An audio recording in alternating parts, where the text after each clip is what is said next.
Isang maulang araw po sa inyo lahat mga kabayan. Ngayon po ay pupunta po dito sa mga batang ating pinapaaral. Ito po sila RJ, sila Clarice, at si Angel, at si Jericho, at si Gerald. So 5 po sila magkakapatid mga kabayan. Ayan, medyo green na po ngayon ang kanilang paligid dahil umuulan na.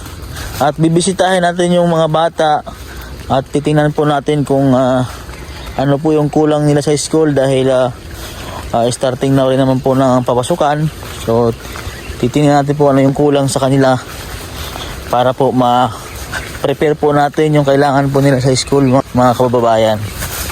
Kakamustahin na rin po natin sila dahil kagagaling po natin ng Mindoro at kung ano po ang kalagayan niya dito dahil umuulan po mga kababayan kung ano po ang kanilang ginagawa dahil po ay wala pong pasok ngayon. Oy, andito pala ang kailang mama. Oy, kamusta na kayo, Ate Marjorie? Ay, andito pala si Kuya Aye. Kailan kayo dumating? Hindi na lang, sir. Ha? Galing kayong Kalatagan. Umuulan nga eh. Oh, ano yun, bagong ano? Ha? Anong kulang ito? Tino? Kulang niya? Ano ba yung cellphone mo? Ay, sira na. Bakit nasira ang cellphone mo? Samit ko. Ay, binata na si RJ oh. Matangkad na sa akin si RJ eh. Ano pa yan, sir? Ha? Mas matangkad ka ba kay papa mo? Gibe na. Oo.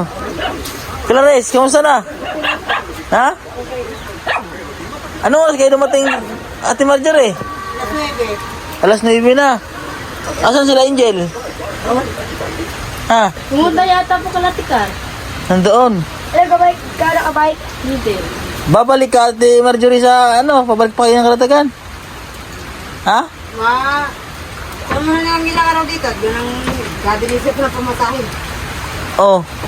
Ano ba ang binasya dito? Pa-enroll daw. Magpa-enroll. Hindi pa. Ano ba ang balita sa inyo, Clarice? Okay lang po. Okay, makaka-enroll pa. Hindi na. Ha? Hindi na.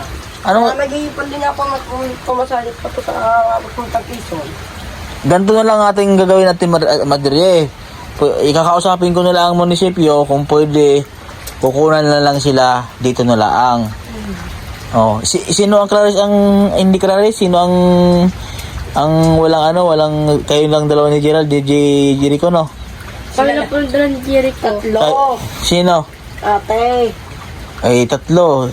Yung nag-aaral lang. Sino baga? Kayo lang dalawa no? Opo. So, kasi ganoon din. Pero kayo RJ, okay na kayo na? Wala na kayong problema sa birth certificate nyo ano? Apa. Ito kasi sila mga kababayan ay yung ito po yung pinunta ko sa Mulanay. Kaso lang kailangan pumunta ng kanilang mama. Pero mayroon na po silang birth certificate. Ang problema lang po ay yung confirmation na patunay na doon po sila pinanganak sa Mulanay. So ngayon po ay at hindi ngayong pasukan po ay hindi tinanggap po ng teacher dito sa Batangas na yung pagwala hindi kumpleto po yung requirements.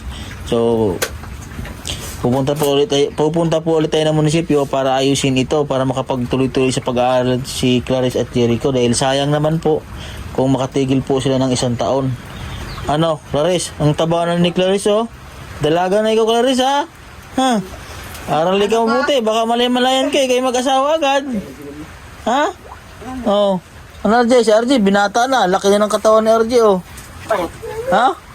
Binata na yun. Ilang taon mo? 4 na taon na tayo ngayon, RJ no? Ilang taon ka na RJ ngayon? Magpipipin pa. 15. So 4 years na nga po namin siyang nakilala si RJ. Dahil nung nakilala namin siya ay 11 years old, magto 12 years old. Nung nakilala namin si RJ. So 4 na taon na, year 2021 namin siya nakilala. So mag 2021 noon. Yan. So pero ang nakakilala po ko talaga kay RJ, ako po talagang kauna-unahang nakakita kay RJ. Na RJ, tanda mo ba? Apa. Ngayon, binata ka na. Baka may girlfriend ka na ha. Wala. Oh. Aral ka mabuti ha. Oh. So, yung pinangako ko sa iyo na papaaralin kita, susubaybayan kita. Yan, at yung mga kapatid mo, yan, papaaralin kita. No? Apa. Siyempre, meron ding sumusuporta sa iyo. Pero bukod yun, siyempre ngayon marami na kayo lalong nagagamit sa school, yung mga pangangailangan. Ha? Papa. So ang gagawin natin ngayong pagka-graduate mo ng grade 6, ay huwag ka na mga high school, papaaralin lang kita ng ALS para diretso ka na ng grade 11. Kasi pwede na yun eh. Ha? Papa. Huwag ka muna mag-isip ng yung pagtatrabaho, huwag mo na isipin yun, ha? Yung Nakakawala po kami pasok, yun, nag-iipon ako.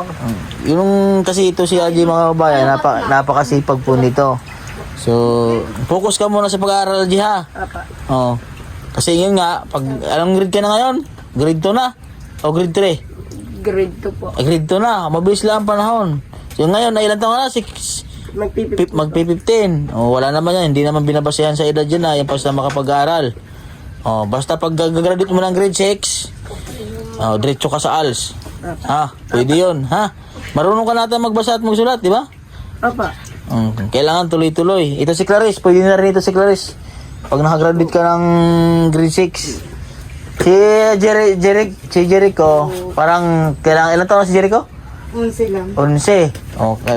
Pero titingnan natin, pag kayang-kaya na, magaling na sa lahat, diretso na sa Ajay, ha?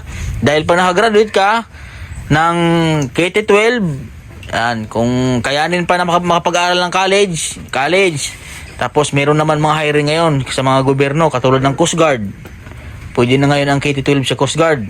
Tinatanggap na ngayon dahil hiring ngayon sa Coast Guard. Pwede, gusto mong ganon? Alam, yung Coast Guard, yung naka-uniform na mayroong darang baril? RJ? RJ, gusto mo ngayon? Kasi matangkad to si RJ, nasa height. Kung matangkad lang ako, Coast Guard na ako ngayon. Hindi natanggap sa kinapo sa height RJ. Ha? Si RJ, matanggap. Baka naman pag hindi kay Coast Guard na siga-siga ka na. Hindi pa. Lagot ka sa amin ni Papa mo, gapusing ka namin. Okay. Ha? RJ.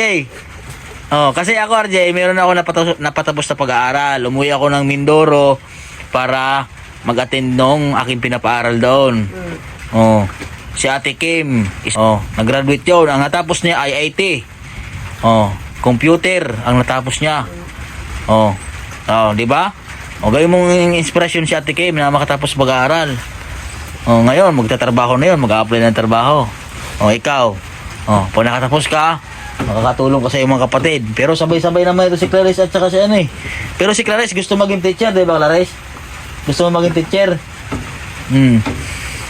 Tapos pag nakatrabaho ka na, bili ka ng lupa ninyo dito. Pagtiri ka ng magandang bahay. Para hindi na kayo palipat-lipat kahit saan, RJ. Ha?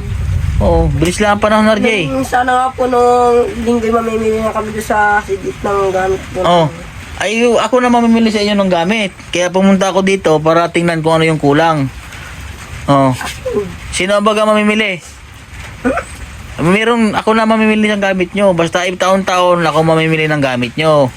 Kaya nga dito, anong mga kulang, anong wala sa inyo, Clarice? Papel, mga bag, meron na mga bag. Wala na po. Wala na mga bag. Yung bag, nagsira ng dalawa. Nasaan? Patingin na nga ako. Buo pa yung datihang kong bag na binili nyo. Nasaan? Buo pa yan. Buo. Ito, okay pa ito. Pero, papalitan mo, hindi na. Wag na.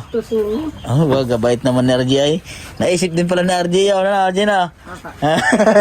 Bait na ni RJ. Sino bang wala? Si Junior, mapasok na daw siya ngayon. Si Junior, mapasok na rin. Oo, nagaya. Kumpleto ba yung birth certificate ni Junior? Oo. Kumpleto? Sige. Makapag-aaral si Junior. Di ba, Si Angel, ang bag na Angel, okay pa? Ha? wala na pong bagyo. Kasi Erad. Si Gerald. Aksang ako, sir. Wala ka na rin bag. Jericho, meron? Si Jericho? Meron ko, Pepe, yung bigay ni Tita Malit. Meron pa. Bali, ang ating bibilhin ay ikaw, si Angel. Bali, 4 ang kulang. Ano? Sige.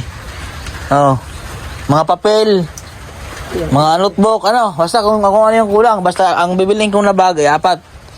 Ha? Sige. Ate Marjorie, Ha?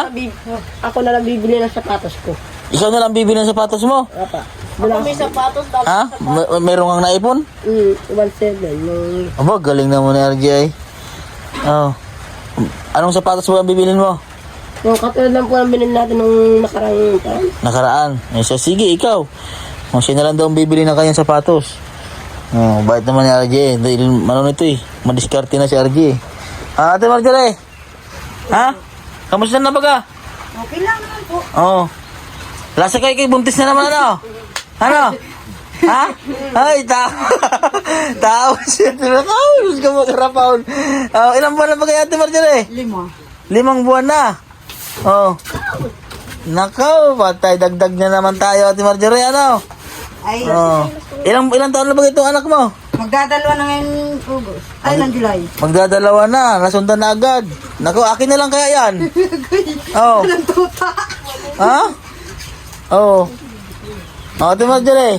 Ano yung tuta? Ay, ayaw mo magkaibigay. Oh. Nahingi nga nung No. kapatid ko, yung lang kanak-kanak kaya, ate, ano? Nasaan na? Oh. Sila na lang daw magastos. Pag yan ay babae yan, akin na lang yan. Ha? Ay, lalaki nagating-tito eh. Ay, lalaki ay. Oo. Ate Marjorie. Pero lasa ko ay lalaki yan. Dahil pabilog ay haba. Oh. Ay, sis ko ba yun? Ayun naman po ay blessing. Ay, tanggapin na natin. Oh, ayun ay biyaya ng Panginoon Diyos naman, Ate Marjorie, ano? Oo, alam ko na ipamigay pati sa Oh, tao, isa, naman sige. Ayun naman ay hamahanga ako sa iyo dahil kahit gaano karaming anak ay hindi mo pinapamigay, no? Ay, Sa hirap at ginhawa. Oh, sa sarap at ginhawa. Oh, sama-sama. Ate Marjorie, ano? oo. Importante buo yung pamilya, wag lang yung buwasak. Oo, ay sige. Ayan, si Gerald. Gerald, ay Jericho. Ayan, sige po mga kabayan at dinalaw ko lang sa dito. Sakto naman tumuya yung kanilang mama at papa dito. Ayan.